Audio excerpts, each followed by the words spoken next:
Hey Fae folk, welcome back. So Disney is releasing a new lineup of limited edition dolls, and even though I don't actively collect Disney dolls, y'all know I still have opinions and I still have to talk about them. So we're going to be discussing the new lineup today. There's going to be some good, some bad, like an interesting cast of characters that they've chosen. So I just have a lot of thoughts and I want to get them out because that's what we do here on the channel. As per usual, you're absolutely free to disagree with me. Just do please be kind about that if you want to express it in the comments. I also do need to sort of apologize in advance. We only have really solid stock photos for one of the dolls because they are going to be releasing throughout the month of September, and I think one in October. We'll read in a second here and I'll tell you for sure. But they've only released a bunch, a whole, set of stock photos for the first doll that is coming out. So we'll take a look at those. The others, I kind of just have to go with the promotional images because that's all that we have. So sorry in advance for not being able to show multiple photos for most of these dolls. But yeah, that's what we're going to be doing today. So let's go ahead and start with the boring stuff. So these are, I feel like it can get kind of confusing because obviously Disney makes their own dolls and Mattel now has the license, and so they make dolls, but Hasbro used to have the license not that long ago. So it can be kind of confusing who is actually producing these dolls, but these are Disney store, Disney just by themselves, and they are going to be releasing, like I said, throughout the month of September. So the first one, these are all going to be releasing at 8 a.m. Pacific Standard Time. I'm not going to repeat the time for all of them because I feel like that would get really, really irritating. So yeah, 8 a.m. Pacific Standard for all of them. The first one is going to release at the Disney Store, and that is going to be Giselle at September 9th. Then September 16th, we're going to get the Belle from this lineup. The 23rd is going to see Esmeralda. The 30th is going to be Tinkerbell. And then October 7th, the last one, the only one to release in October, is going to be Aurora. Each of these dolls is 12-inch, so the limited edition dolls from Disney do come in two different sizes. There's 12 and 17. These are all 12-inch dolls, and they are retailing for $130 in the US. Right off the bat, before we even look at these, that's a crazy release schedule. I don't know. I I don't know if I'm just out of touch because I'm not a Disney collector right now, and I've never really been a Disney limited edition collector. Not because I hate them or anything. I just that's a lot of money for me to spend on a doll, but I feel like a doll releasing once a week for a month basically is what's happening at $130 each. That's a crazy lineup. That's a lot coming at you. I respect that they didn't just be surprise, this is the new time, surprise, this is the new time. They could have released Giselle, the first one, and then not told us when the next ones were going to come out. So that I think would have been even worse. But still, that's a very rapid fire release for these, and I'm quite surprised about it. Just because, again, at $130 each, that does not give people time to save up that money.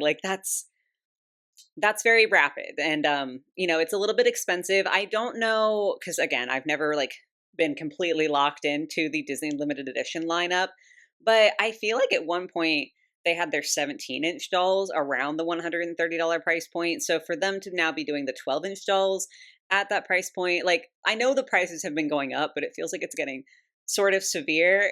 And then to add the quick time frame, it's just a little bit crazy. So that's just, I probably won't be complaining about price throughout the rest of the video, but I had to get that out of the way because I think that's very, very expensive and it's not giving people a lot of room. If you like all these dolls and want all these dolls, or if you're just a completionist and so you like to buy all of them, good luck. That's all I can really say because that's a lot of money in a very short time frame. But outside of that rant, we can now go ahead and look at the first one that is releasing, which is, again, Giselle. So quick confession, I probably won't have as much to say about Giselle because I've never actually seen Enchanted. I don't know, it slipped through the cracks for me, and at this point, I don't know if you've noticed by the number of times I say on this channel that I don't want to watch a movie. I'm not really a big movie person, so I'm not going to watch it now. So I don't understand the context for this is what I'm getting at. I'm just sort of looking at this as this is a pretty doll in a dress. So that being said, I do think this is a pretty doll in a dress. Looking at this first picture that we're looking at, that's got her in the box and you can see her whole outfit. Her outfit does look very, very nice. I think the color is really pretty. I feel there's this, I don't know if this was just a product of the era that I grew up in, but I feel like I heard so often growing up that redheads shouldn't wear pink because it clashes. I think this is so cute on her, like the hair color and the color of pink that's in her dress, or the multiple colors of pink in her dress, I think are really, really lovely. It looks like we've got some good layers in there, some embroidery in there. So like, again, I can't say that much just because I don't have any context for this doll, but I do think that's really pretty. Looking at her face real quick, just to like zoom in a little bit, I do really like the headpiece. I have no idea if that's super accurate or if it's a little bit more abstract. But to me, to my untrained eye, it looks a little bit more abstract, and I think it's really, really fun. I like that it's not just the gold halos, but there's also some little like floral-esque fabric pieces on there. Like that really is just so pretty to me. My one critique is that this face sculpt, it looks very, very aerial to me. I don't know if I'm crazy for that. Like I might be. I'm fully prepared to accept that explanation. But it does look a little bit aerial to me. Of course, I don't really have context for Giselle. So that's kind of a lame critique. But anyway, my other, I think, better critique is to go ahead and look at the packaging just because this is the only doll that we can look at the packaging for. I do think the concept is kind of cool. We have like art on one side and it's this interesting like rotational like cylinder. That's the word I'm looking for. I almost said sphere and I'm like, that's definitely not a sphere. It's like a cylindrical box, which is quite different. I feel like most boxes are some variation of a rectangle, but this one is a cylinder and it like has little panels that sort of like rotate to close and open it. I do think it's kind of fun. I feel like for storage and for display, this could be kind of a nightmare because it's not going to fit the same way that most other boxes do on a shelf. But I do think it's kind of cool how it's like when it's closed, it's got like the curtains, and then you sort of open it and it reveals the doll, and it's like the curtains up. Like it is kind of a cool effect. I I just imagine that this is going to be a little bit harder because of the unique shape. But that being said, like it might be worth it. However, one complaint about the box, to go back to like the first picture that we looked at of her in the box. First off, I do like the backdrop. I think that's very, very pretty. I'm assuming that they'll all have different backdrops and like backgrounds within the box to reflect their specific movies and like the stuff that's in there.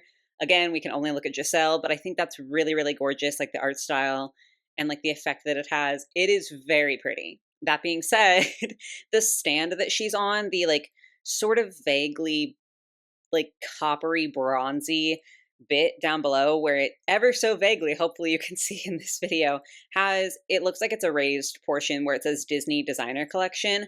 That looks so cheap to me. And on a Playline doll, I would never complain about something like this because it's like, if I'm paying $30 for a doll and the doll looks fabulous, I honestly don't care how the box looks. Like it doesn't matter to me personally as an out of box collector. But I really, really hate this for a $130 doll that is, to me, something that is more likely to be kept in box. Obviously, not every person who buys limited edition dolls keeps them in box, but I know a lot of people do, or people will like take the doll out so they can kind of like have a tactile experience with her, but save part of the box. I do that sometimes and then like kind of set her back in. So, especially for a collector limited edition doll, for this base to look this cheap, like the plastic just looks so cheap. Like, I don't know if it's the color or what it is, especially the fact that the Disney Designer Collection words are not painted any different color. I feel like that simple thing would elevate this so much, and I would be complaining a lot less about the plastic. But the plastic itself looks cheap, and then when you add on the fact that it's just embossed and it's not like painted or anything, I don't know. I feel like weird complaining about this because again, I'm not even a packaging person, but I'm trying to put myself in the mindset of someone who would be buying this to set the doll on their shelf in the box and like have it displayed exactly as it is in this picture. That would piss me off. Like if I paid $130 for this and they couldn't even be bothered to make sure that like the logo stands out, listen, I'd be pissed. So nothing to complain about with Giselle herself outside of maybe the face looking a little bit like Ariel, but like also that could just be me. I think she's really pretty. I just think that the boxes, like the concept is cool, and then they just like let it be lackluster at the last second, and that kind of bothers me, but I think that's enough ranting about Giselle. Now we can go ahead and take a look at the next in the lineup, which is going to be Belle. We are only, like I said, able to look at the promotional image for her because they haven't released stock photos because she's not coming out quite yet. But I think that's enough because yikes. I do think there's some really interesting elements here.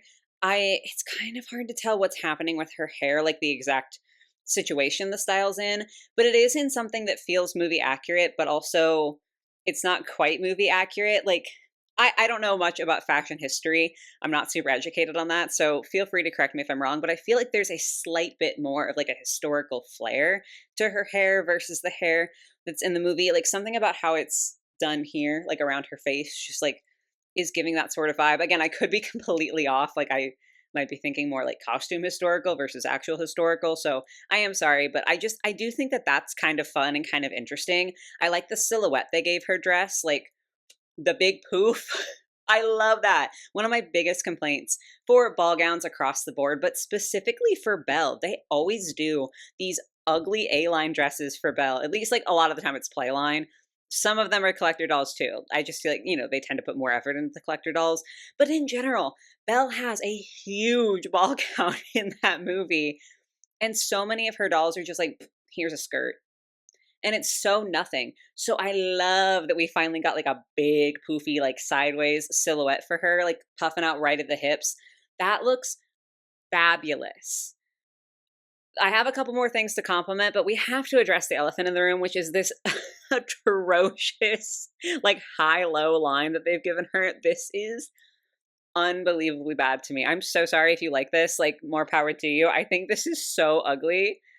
That's it. I think it's ugly. And it sucks because, like, I know some people are just high-low haters. And again, you're entitled to your opinion. Like, you can just hate high-low dresses. That's not even me. I like high-low dresses, okay? In part because in person, I have had to wear my fair share of high-low dresses because I got a big butt. And so when I buy short dresses, it might be perfectly fine in front. And then I'm like about to flash people in the back. So I have learned to love high-low dresses. I think they can be executed really, really well. I think they can be fun and interesting, even when it's not, because like some high-low dresses are more tapered where it like is short in the front and slowly gets longer towards the back. Some of them are more choppy like this, where it's like short and then there's like a longer overlayer. Either way can be done well. Like I genuinely think either of those can be good. This is not it. Like this is so, it's so bad. I think a big part of why it looks so horrific, first of all, they did not even try to pose this doll, okay? I know it's kind of hard to tell because we just looked at Giselle, who was a different style of stock photo. You'll see in some of the other promotional photos that they actually posed these dolls. Bella's just, what? Like I feel like they knew. Like they didn't even try to pose her in a flattering way. But also, you can see that the like shorter under layers, it looks like there's a few different layers there, whereas the top layer, at least by the time it gets to the ground where you're seeing it, it looks like it's just one layer. And so you can see the less finished portion, like you can see where the hem is folded under, and it immediately makes the doll look so much cheaper. Like I don't know if a high-low would be right for Belle anyway. I'm sure you could design it in a good way, but even this design, like itself, I think would immediately be better if there was just one more layer of the long portion of fabric so that you didn't see the underside of the hemline. Because again, this doll cost $130. I'm sorry, but if I'm paying $130, I don't know that I really want to be seeing that. And again, I don't know that that would save the look to the point of me being like, oh my God, this is an amazing Belle doll. But I think it would definitely help it be more of an aesthetic question of like, oh, is this my style? Versus this genuinely looks cheap to me, which sucks because going back to the good points, we have more embroidery here that's really, really beautiful. We've got some like rosettes on her like skirt portion, but I'm really stuck on the off the shoulder bits where it looks like she's got like a layer of these roses and then a sheer layer on top. So it sort of looks like they're encased. That is so, so fun. First of all, I just think it is pretty. I think it is a really, really pretty look for her. But I also think it's a very interesting way to sort of interpret the glass case on the rose into a dress in an interesting way. I love that. And then they did this to the skirt. So yeah, I think there's a lot of really good elements about her. But when you look at the doll in totality, I just hate it because I just think it doesn't look right to me. And it also does look a little bit cheapy at the bottom, which sucks. but let's keep going. So next up we have Esmeralda, and here you can see what I was saying about the posing. Esmeralda has a pose going on. She's not just like sitting there. It's such an immediate contrast to Belle, and it just makes Belle look even sillier because it's like, girl, you couldn't try it all. I genuinely think Esmeralda is so beautiful. I love these colors for her. I love how voluminous her curls look. I think that's really gorgeous. Again, we've got like some, it looks like embroidered detail. There's some chains going on, some tassels. I love it. I will say that this does look quite similar to her Midnight Masquerade doll, which I think could be a positive or a negative. I'm going to talk about the lineup of characters they chose at the end because I think that in and of itself is sort of fascinating. But it's hard because on the one hand it's like if you didn't get the Midnight Masquerade, if you weren't able to get the Midnight Masquerade Esmeralda, this feels quite similar. Like it uses a lot of the same colors. The silhouette is very similar. It's obviously not one to one, but it's quite close. Like they are pretty similar dresses and everything. So if you couldn't get that one, this does feel sort of like a second chance to get a similar design, and like that might be nice, but also it's like it is so close. And I think the problem for me is that because Esmeralda, what just happened to me? I don't know what just happened when I was trying to say her name there. Because Esmeralda is not a character that gets a ton of limited edition dolls, like Ariel, there's so many limited edition Ariel dolls. So like you have so many to pick from, and like some of them do look a little bit more similar to each other, but like there's so many to pick from. So if you want something different, it's not like it's difficult for that to be something that's available to you. Obviously, there's, timing and pricing and all of that jazz, but taking that aside, there's a bunch of Ariels to choose from. So when you get some that don't look as different, it might be disappointing, but it's not so bad. Whereas Esmeralda, because she doesn't get dolls all the time, especially limited edition dolls, it's kind of like releasing two that looks so similar. Again, on the one hand, I could see where it would be a positive, but on the other hand, it's like she never gets the opportunity to be in the spotlight. So getting to see something different might have been cool. I don't know. I'm sort of in two minds about that. Let me know what your thoughts are in the comments. But as far as the doll herself goes, she's gorgeous. I have no notes. She's really pretty. Like if I still collected Disney dolls, I would be tempted. And then we have Tinkerbell, and I'm trying to resist like talking about the lineup yet because I said I'm going to do that at the end. I've never seen any of like the Disney Fairy specific movies. I only know Tinkerbell like from what I've sort of assimilated just from being on the internet and from Peter Pan, but I'm at least more familiar with her than I am with Giselle. So I feel like I can say a little bit more. She's teetering on the edge for me. I think she would look really good if she wasn't in this pose. She's in a slightly better pose, as in she's slightly more posed than Belle was, but she's still just sort of like there, like she doesn't have that hint of like an actual pose that expresses any sort of personality that Esmeralda had. I just think it's very odd how they chose to do these promo pictures. Like, I don't know. So I think a lot of the issues that I have with her are just because I think she's not posed well. I think if you posed this doll differently, the outfit would shine a lot more. The base doll and the hair and everything is honestly kind of whatever. Like, it's pretty basic. It's Tinkerbell. The wings, I think, are really, really pretty. Like, it looks like they're just plastic. Obviously, it's just the one picture, so it's kind of harder to tell. But they have this iridescent quality to them that I think is genuinely so beautiful. It sort of reminds me of like a bubble, like how bubbles, because it's soap, they sort of have that iridescent quality. It's so gorgeous. And the colors that it reflects perfectly highlight the colors in her outfit because she's got the green and the yellow and then like the hint of purple with the flowers at her shoulders. And so when the wings reflect green, yellow, purple, it's gorgeous. It really is very like cohesive with everything going on. I love the wings. And again, the outfit, I really think I would also like if it just were flowing differently, because as is, I think what's happening, especially after looking at Belle, is that the sleeves that she has on have these gorgeous, long, like flowing elements. And it's so pretty. Like, I love a good dramatic sleeve. I mean, calling this a sleeve might even be pushing it, but you know what I mean. Like, it is so pretty. I think it's just making me feel like this is a sort of incomplete high-low dress because of how it's posed. But I genuinely think if this were posed differently, it would look beautiful. And I just think that's a fun, dramatic silhouette. Like, it's not something you see often for Tinkerbell to be in like longer silhouettes. And still, most of this is a short silhouette, but the sleeves give her a bit of length that she doesn't usually get. And so it stands out, even though it is sort of just a spin on her basic dress. I don't know. I'm really, really vibing with it. And I love the layers in the actual dress.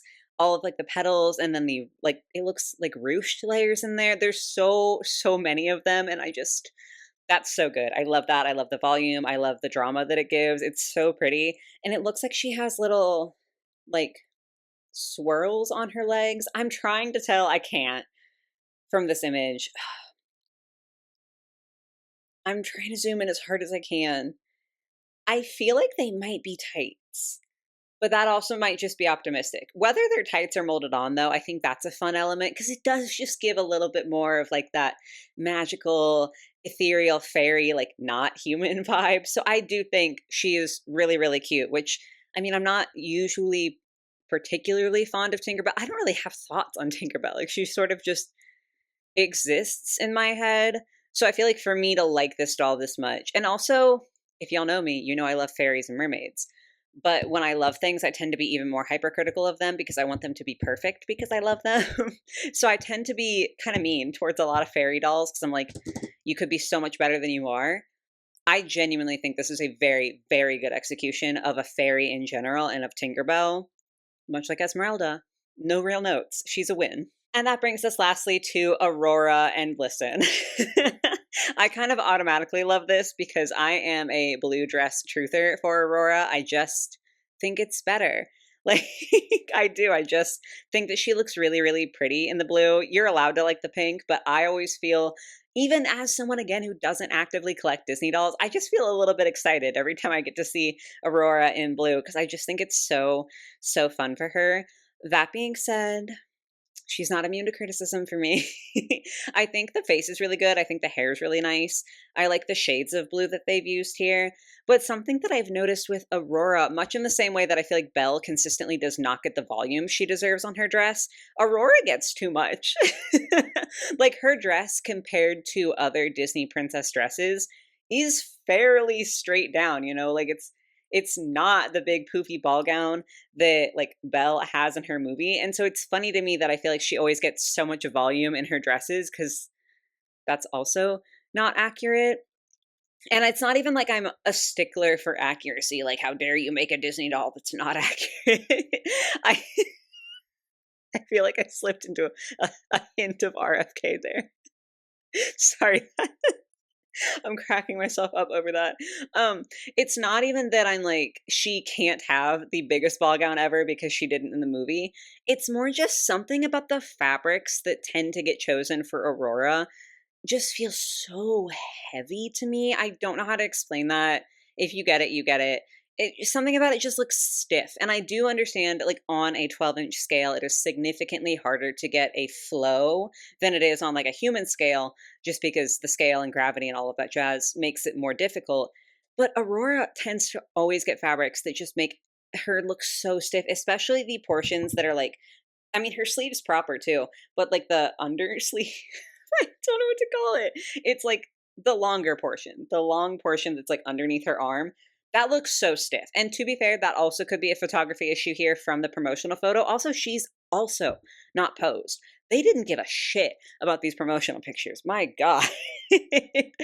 But so, like, it might just be that, but it just looks very stiff, very heavy. Obviously, the top layer of her dress is quite stiff looking, but even like underneath that, it's still just so much. And I know for sure that sort of crinkly, almost like ruffle chip texture fabric can be less heavy feeling. So, like, I don't know. It's so hard because if you were to just show me this on paper as a design, I would be over the moon. I think she's gorgeous. I think the embellishment on her bodice and that first layer of her skirt, and honestly, the texture in the different layers of her skirt, it's so, so pretty. But something about seeing it on the doll, it just feels like she's weighed down. Like, I feel like if you put her in water, she'd like sink to the bottom and drown. I'm being a little dramatic. I also don't routinely put my dolls like with all their clothes in water, so I don't really know what the typical buoyancy is. That's not the issue.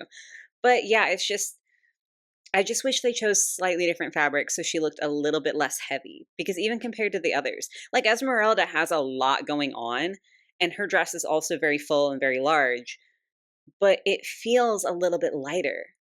Maybe it is the posing because she's like got her tambourine, she's got one hand out. I feel like she could start dancing, but it could just be the pose. I don't know. I'm interested to see more pictures of these as they come out. But for the purposes of today's video, I can only judge on this one. And from this one, she just looks a little stiff. So very, very pretty, but maybe a little bit stiff. And that being said, now I can actually like talk about the lineup specifically, which doesn't matter. I kind of just like to talk about these things, and it's kind of curious to me because we have Belle and Aurora, who are both dolls that get like quite a few limited edition releases. Again, I don't think quite up there. Belle might be up there with like Ariel. It's been a while since I tallied up the number of limited edition dolls each princess gets, but like Belle and Aurora are both quite popular options. Like there's a lot of them that have been made. They're not necessarily surprises. Tinkerbell is interesting because obviously when the Disney Fairies was like a franchise proper, they had their whole own sets of doll lines. And so there are a lot of, I feel like, Playline Tinkerbells available, and even limited edition. Like she's gotten a few, you know, she's not entirely out of the cultural consciousness. I do feel like for a few years after the Disney Fairies ended, Disney sort of like forgot about Tinkerbell and like didn't really do a whole lot with her. But I feel like now in the last couple of years, we've been seeing a few more dolls for her. So maybe she's sort of on an upswing there. And then you have Giselle and Esmeralda, who do not get dolls. Again, at least like limited edition. I have no idea what the Playline statistics are on there. But like Giselle has gotten what, one other limited edition doll, and that was, I think, a D23. I could be wrong. Again, not an expert here, but like at most, I think she's gotten two other limited edition dolls. So that's really interesting, and I think Esmeralda's right there with her, one or two others. So it's just a fascinating lineup that we have here, where there's like a couple of characters that are extremely uncommon to get limited edition dolls for, and then one that's sort of in the middle, and then two that get these all the time. So like it's a very vast spread. Oh, and I don't know, something about that is fascinating to me. I literally don't know why. Probably none of you care about that. But I do think it's interesting. And I do really, really appreciate that we are seeing more inclusion of characters that don't typically get the lineup. Because, like, as much as I do love the typical Disney princesses, like, I love Rapunzel, I love Ariel. Like, I'm always going to want to see more dolls of them. But at the same time, I do think it's nice to get to see other characters be represented because, like, Giselle is someone's favorite character. Honestly, she's probably a lot of people's favorite character from the Disney canon as a whole. And so, like, it's nice to see them giving that character some love and letting people who like her have an opportunity to get a doll of her. So, yeah, I don't know. It's kind of unimportant, but I just talk. I don't know. I just wanted to talk about it because I found the lineup sort of fascinating. But those are finally all of my thoughts, at least as of right now. I don't think I'm going to end up making another video as we get more stock photos of these dolls. I'll probably talk about it a little bit in my Instagram stories. So if you're nosy, you can pop over there and check those out. But yeah, those are all the thoughts that I had on this collection of Disney dolls overall, with realistically only the exception of Belle. Like all of the other ones I think are good to great dolls. The time frame and the price, extremely questionable, but we live here. So this is just how the doll market seems to be at the moment. Not necessarily the most fun, but it is what it is. And yet I'm still going to complain about it. So yeah, that's everything for today, guys. I do hope this was interesting for you. Don't forget to tell me all of your thoughts on this collection and the price and everything in the comments down below. But I'm going to head out for now. So I hope you guys have a lovely rest of your day or your night or whatever it might be. And I will catch you in the next one. Bye, guys.